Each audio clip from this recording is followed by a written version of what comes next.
Minha gente, o que a gente faz com o Carlinhos Maia, hein? Como é que alguém aí pode assessorar o Carlinhos Maia melhor sobre o que ele anda falando e causando nessa internet? Você quer entender e quer saber o meu ponto de vista? Não sai daí, bora conversar.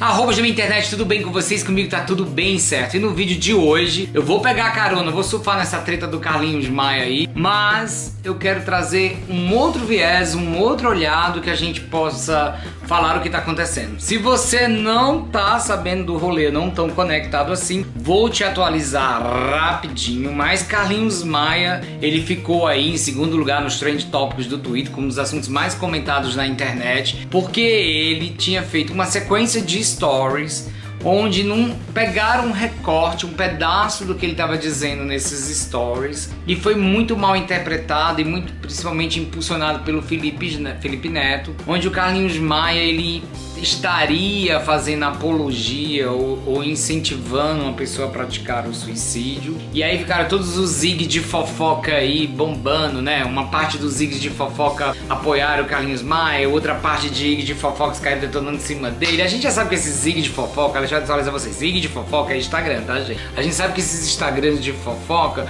hoje são muito manipulados, bancados por alguns artistas, por uns lobby aí, por umas permutas, enfim. Mas o que interessa é que este vídeo eu quero trazer o teor sobre esse assunto e trazer uma luz para um problema que eu acho que está sendo muito recorrente, principalmente entre os mais novos e nessas discussões calorosas da internet. É isso, não se esquece, se você não for inscrito, se inscrever no canal e dar uma dedada gostosa no like e compartilhe os seus vídeos para os seus 67 grupos de WhatsApp. Primeiro é que a gente tem que entender a importância da fala e desse lugar de fala. Então Carlinhos Maia ele veio a público, alguma pessoa havia salvo todos os stories dele e ele veio se defender postando uma sequência, né? Aí a sequência inteira dos stories e se justificando que ele não estava falando de uma pessoa específica ou sobre depressão.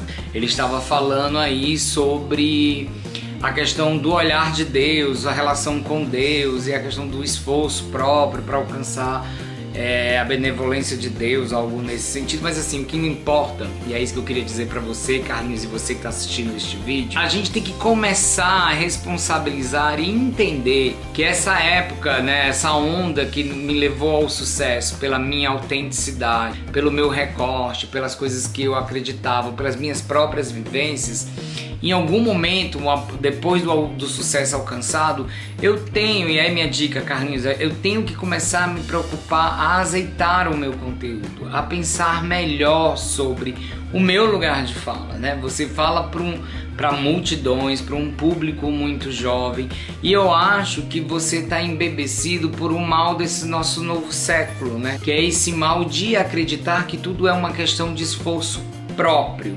Parece que tudo está às suas mãos e a culpa disso veio muito pela banalização do coach. Eu boto a conta toda no coach. Eu fiz formação em coach, eu acho o coach revolucionário, mas eu acho que essa banalização, essa popularização do coach associado a esse desbunde do marketing digital fez com que na internet muitas pessoas começassem a acreditar que tudo trata-se de uma questão de esforço próprio, de criar vergonha na cara, de batalhar, enfim, né? E ele cita lá nos stories dele que ele não estava se referindo a questões psicológicas, mas toda vez que a gente fala de citar comportamento, criticar falas e sugerir, tentar inspirar pessoas a reações, a gente tem que entender que o universo contempla o todo, e esse todo, a gente primeiro tem que reconhecer que neste todo a nossa sociedade é uma sociedade doente, né? Atira o seu primeiro Prozac, quem nunca? A gente vive aí, a gente já falou em vários vídeos aqui do canal, se todo mundo olhar mais de perto, a gente vai ver que a gente não tá bem.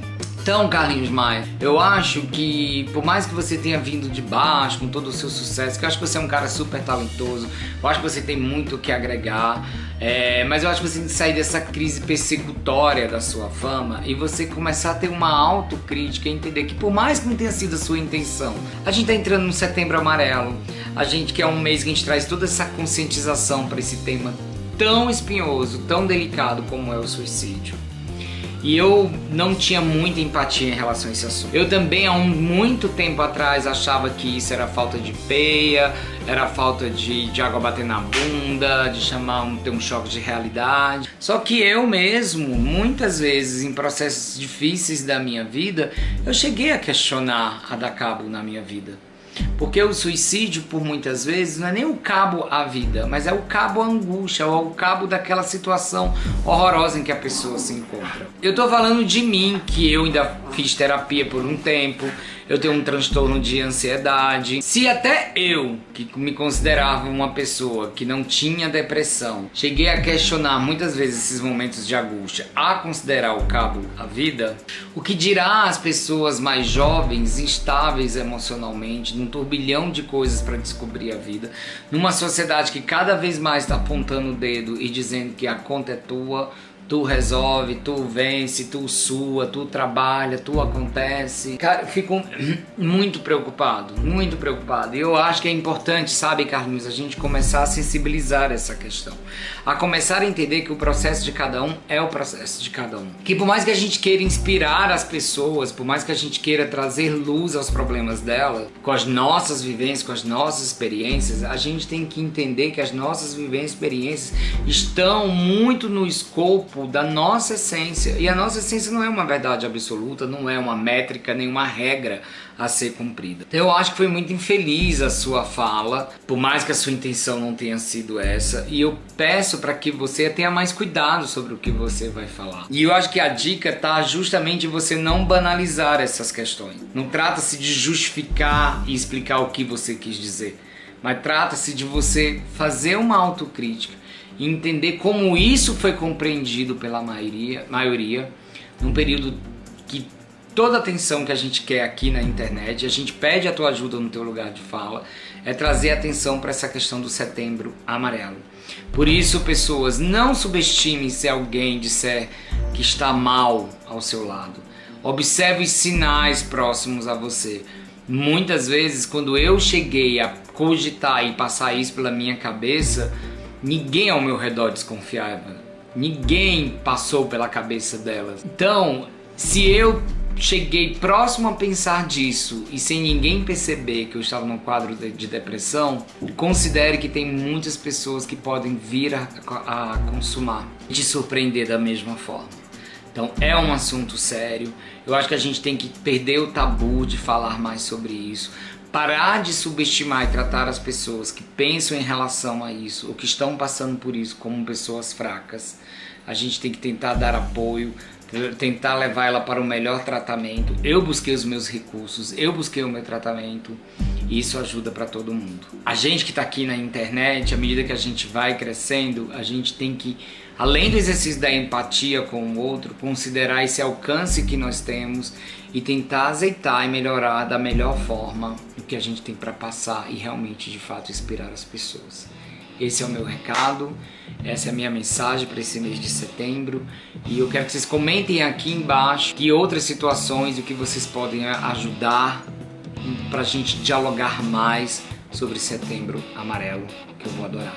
Eu espero que vocês tenham gostado desse vídeo e a gente se encontra até o próximo vídeo.